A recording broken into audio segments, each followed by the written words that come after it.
Buenas. Bueno, voy a arrancar con mi presentación y esto es una charla de una historia de amor. Mi historia de amor con las ideas de la libertad. Y tiene 3 capítulos, porque en la medida que uno va estudiando y va profundizando en esto, el romance va surgiendo de distintas maneras. Lo primero que me enamoró del capitalismo y la libertad básicamente fue que es una máquina de sacar gente de la pobreza, que es la máquina de la prosperidad, que es la máquina del bienestar. Pero claro, cuando uno avanza en esta idea, se encuentra con detractores que acusan al sistema de ser injusto.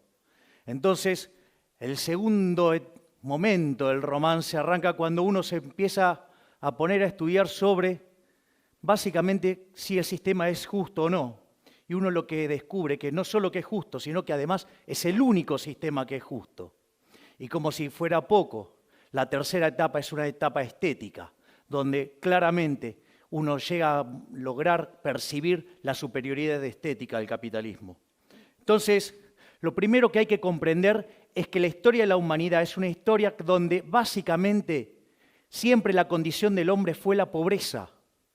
Es decir, hace poco más de 200 años, el 95% de la población del planeta Tierra estaba por debajo de la línea de pobreza extrema, es decir, vivían con menos de $1 diario, ¿sí? Luego llegó el capitalismo, ¿sí?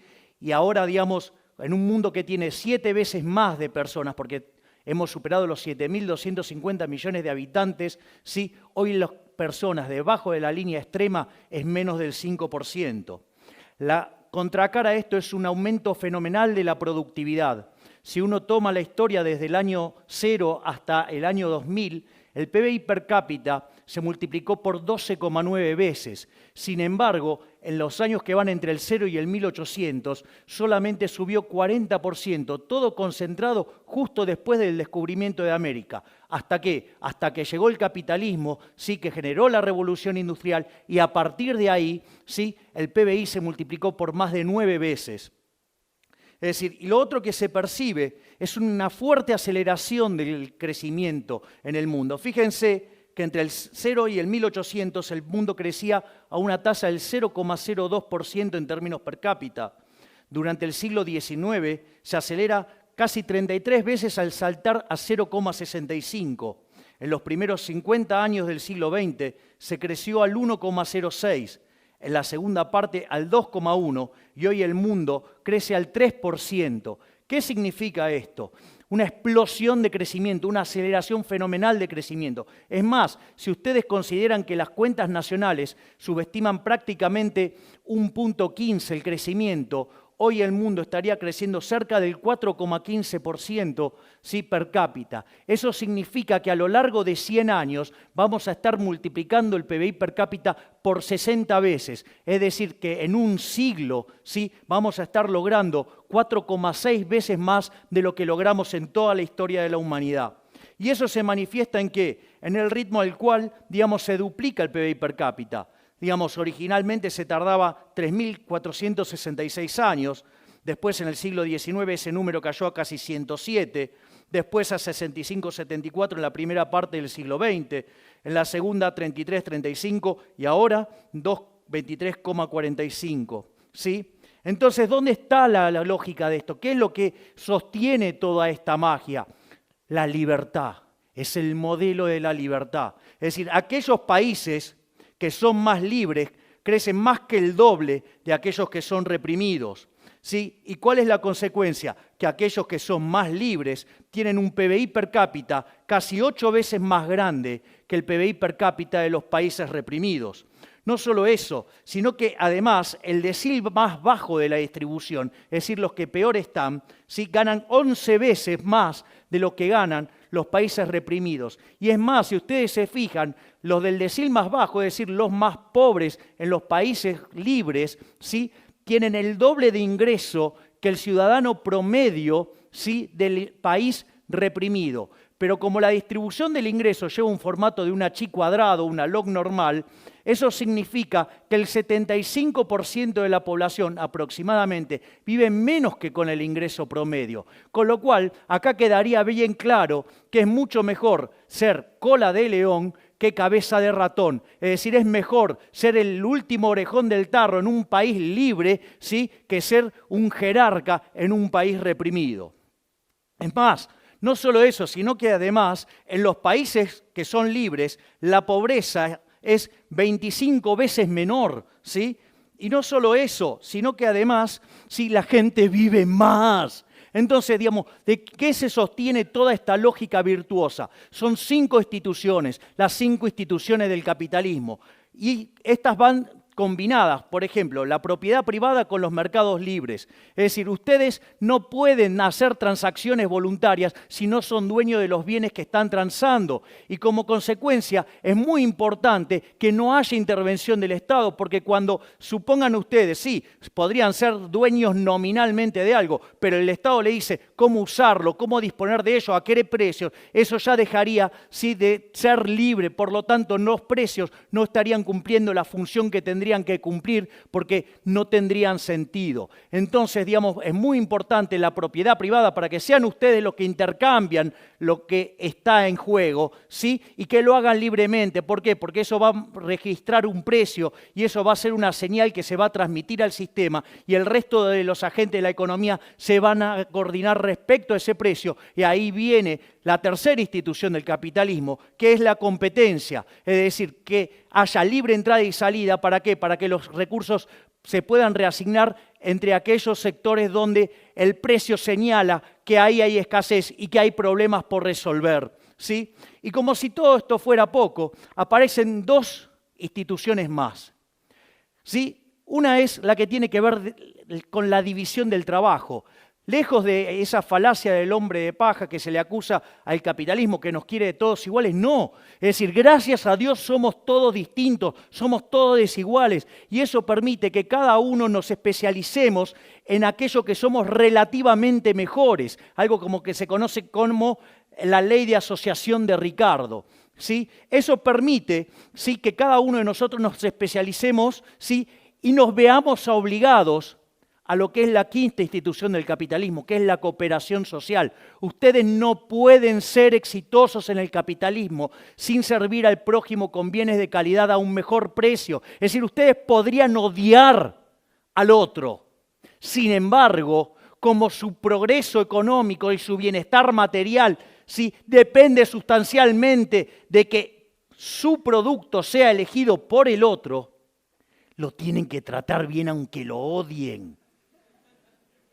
Es decir, como decía Bastiat, donde entra el comercio, no entran las balas. Por eso, digamos, no tiene sentido esa estupidez de la teoría del derrame. No hay derrame. Desafío al que quiera, ¿sí?, donde la literatura liberal habla del derrame. Jamás hablamos de esto. Porque, a ver, a Steve Jobs, ¿sí?, no se le derramaba nada. Digamos, a Bill Gates no se le derramaba nada. Ni ellos tampoco fueron un derrame de IBM. Digamos, el que gana plata no se le derrama nada. Es decir, acá se basa todo en cooperación social y ustedes solamente pueden triunfar satisfaciendo las preferencias del prójimo.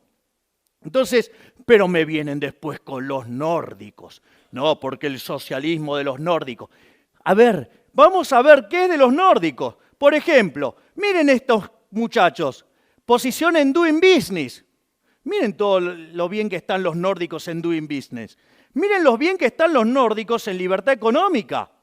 Miren dónde están los nórdicos en materia de mercado laboral desregulado. Y miren dónde están los nórdicos en respeto de los derechos de propiedad.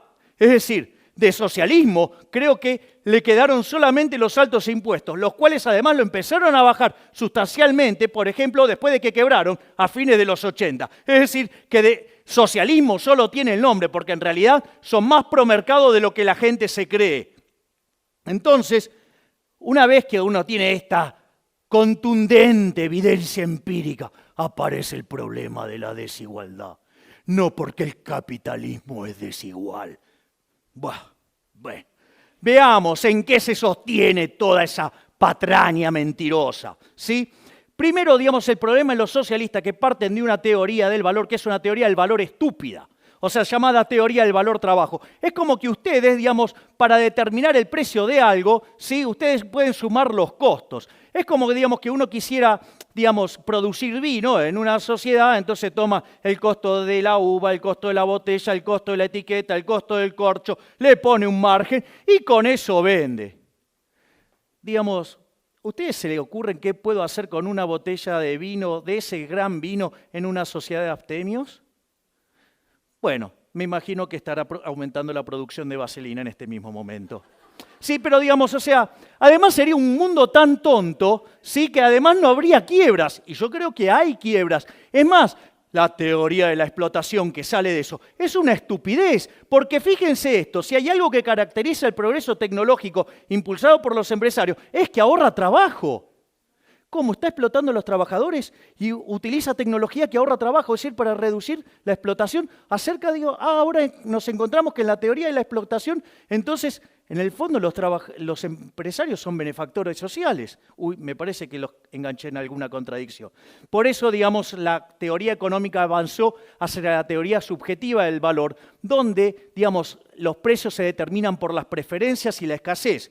Y a partir de ahí surge la remuneración de los factores. La remuneración de los factores viene dado por algo que se llama el valor del producto marginal. En el caso del trabajador, ¿sí?, sería el valor del producto marginal del trabajo, es decir, el salario, que se compone de dos elementos. El precio, donde intervienen las preferencias y la escasez, con lo cual a ustedes no les puede ir bien sin servir al prójimo con bienes de calidad a un mejor precio, porque si no hay quiebras y el precio es cero, ¿sí? Y por otro lado, tiene que ver también con ¿qué? Con la productividad. Entonces, si ustedes generan algo que sirve al mercado, que sirve a la gente, que le arregla la vida a la gente y además son productivos, se van a llenar de plata. Pero está bien que así sea porque van a ser benefactores sociales. Entonces, eso permite ver de qué va la distribución del ingreso. En el fondo, la distribución del ingreso tiene que ver con cómo ustedes lograron servir al prójimo, es decir, cuán eficientes fueron arreglándole el problema a la sociedad. Y cuanto más productivos sean en ello, mejor les va a ir. Es decir, entonces, pero ¿qué hay acerca de la justicia del capitalismo? Entonces, ¿saben qué? Que todos los intercambios son voluntarios. Algo que los que miran teoría del valor trabajo no pueden entender, porque las cosas valen según el trabajo que tienen. Claro, entonces, ¿qué van a intercambiar? Nada. Entonces, yo les voy a contar el caso de una sociedad, ¿sí?, que aparece un chiquito que juega al fútbol y la rompe toda, se llama Messi, ¿sí? Entonces, claro, todos quieren tenerlo a Messi, porque saben, ¿sí?, que si lo tienen a Messi van a ganar todo. Ahora, ¿cuál es el punto? El punto es que Messi, cuando todos lo empiezan a demandar, ¿qué dice? Y yo quiero más plata. A punto tal que me gustaría llevarme por mes 2 recaudaciones del estadio, con lo cual habría que estar duplicando el precio de las entradas. Los únicos que quieren pagar eso son los catalanes. Con lo cual lo contrata el Barcelona, entonces le pega un peludo a todos, o sea, termina siendo campeón por escándalo, se le matan de risa a los madrileños en el propio Madrid, toda una fiesta. Ahora, cuando miran la distribución del ingreso, queda arriba Messi, después los dirigentes del Barcelona y los jugadores del Barcelona, después todos los españoles, salvo los catalanes y por último los catalanes. ¿Alguien podría decir que eso es injusto? Si todos consiguieron lo que querían. Pero vamos a otra sociedad. Supongan que yo subo en autobús con mi amiga Cristina, que tiene fuertes valores sociales, y se sienta a mi izquierda y entra de repente un señor con los bolsillos repletos de dinero. Eso a ella le parece tremendamente violento e injusto. Entonces saca un bate de béisbol, le pone en la cabeza y dice, o me das tu dinero o te rompo la cabeza. Entonces el hombre accede gentilmente a darle el dinero y suponiendo que no se la gasta ni en cartera, ni en zapatos, ni en hoteles y cosas por el estilo, ¿sí?, la reparte igualitariamente entre los que estaban en el autobús. La pregunta es, ¿ustedes podrían decir que esa sociedad es más justa? Entonces, lo que hay que ver también es que a lo largo del tiempo la distribución del ingreso va mejorando. Miren lo que era en los 60, ¿sí? En los 80 fue mucho menos desigual, en los 2000 mucho menos desigual. El índice de Gini se viene cayendo estrepitosamente y ustedes miren lo que era la distribución del ingreso en el 2003 y en el 2011. Es decir, que con el correr del tiempo el mundo se va haciendo más igualitario. Entonces ahora nos enfrentamos a la situación de afirmar con todas las letras que la justicia social es injusta. ¿Por qué? Primero entendamos la lógica populista. La lógica populista parte básicamente de lo que es la forma de la distribución del ingreso. Si debajo del ingreso promedio vive el 75% de la población, hay un negocio electoral buenísimo que es hablar de pobres y ricos y que le vamos a sacar a los ricos para darle a los pobres. Cuando pasa eso, ¿sí? ¿El resultado cuál es? Mire, digamos, electoralmente garpa un montón, ¿sí? Porque ustedes le están hablando del 75% de la población, pero lo que hay que entender es que la torta no es algo que está fijo, sino que por la teoría de la distribución, ustedes ya vieron que es un proceso dinámico que se genera en el mercado, porque si ustedes produjeran algo que no les sirve a nadie, van a la quiebra y no sacan ningún ingreso. Consecuentemente, ustedes ahí lo que tienen es que la lógica del populismo y el socialismo lo que hace es destrozar los incentivos, hace que la torta termine siendo más chica y que todos terminemos siendo más pobres. De hecho, digamos, siempre fue un sistema basado en generar gran cantidad de miseria. Entonces, digamos, ¿qué decía Milton Friedman de estas cosas? Decía que aquella sociedad que priorice la igualdad por encima de la libertad no va a conseguir nada de ambas. En cambio, aquellas sociedades que prioricen la libertad por sobre la igualdad va a conseguir mucho de las dos cosas. Es más, ya lo decía John Stuart Mill, digamos, aquellas sociedades que se preocupan más por la igualdad que por la libertad termina siendo una sociedad de saqueadores. Entonces acá aparecen dos grandes logros del liberalismo que tienen que ver con la igualdad ante la ley, ¿sí? Veamos el caso de lo que se llama la redistribución del ingreso y en el caso de los impuestos progresivos. O sea, cuando ustedes ponen impuestos progresivos, es decir, aquellos que gravan con mayor fuerza a los que mejor sirven al prójimo, conviene de mejor calidad o mejor precio, ¿sí? Ustedes eso lo que implica es tratar de manera desigual frente a la ley a la gente, castigando al exitoso, con lo cual castigan a la producción. Y además, le aviso que digamos, este mecanismo es un robo, porque es ni más ni menos que hacer caridad a punta de pistola, ¿sí? Entonces, digamos, cuando ustedes caen en esto, sin lugar a dudas le va a ir mal. Entonces, en el fondo, lo que ustedes tienen que comprender es que estamos frente a una discusión de valores. Por un lado, el socialismo, basado en la envidia, el odio, el resentimiento, la desigualdad ante la ley, el robo y por sobre todas las cosas tratar de igualar a los que somos desiguales. Consecuentemente, un sistema violento que siempre se aplicó por la fuerza y se llevó puesto más de 100 millones de vidas humanas. Y por el otro lado tenemos el liberalismo, el capitalismo, que no es ni más ni menos que el respeto irrestricto del proyecto de vida del prójimo, ¿sí? Basado en la propiedad privada, basado en los mercados libres, basado en la poca intervención del Estado, basado en la división del trabajo, basado en la cooperación social, donde se premia el ahorro, donde se aprecia el esfuerzo, el trabajo, ¿sí?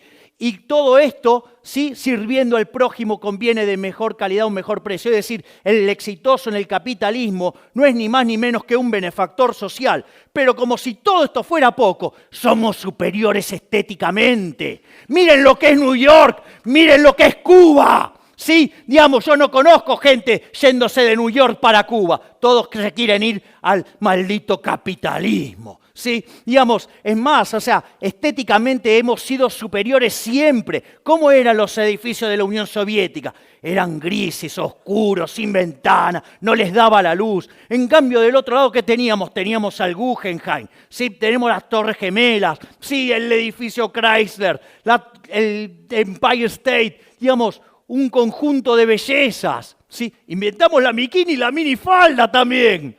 Es decir, miren lo que era el auto de los rusos, el Lada. Nosotros tenemos la Ferrari, el Lamborghini, el Maserati, ¿sí? En el fondo, ¿sí? Estamos en una situación donde no solo somos superiores en lo productivo, no solo hemos sacado millones de personas de la pobreza, no solo es el único sistema que es justo, sino que además somos estéticamente superiores. Muchas gracias y ¡viva la libertad, carajo!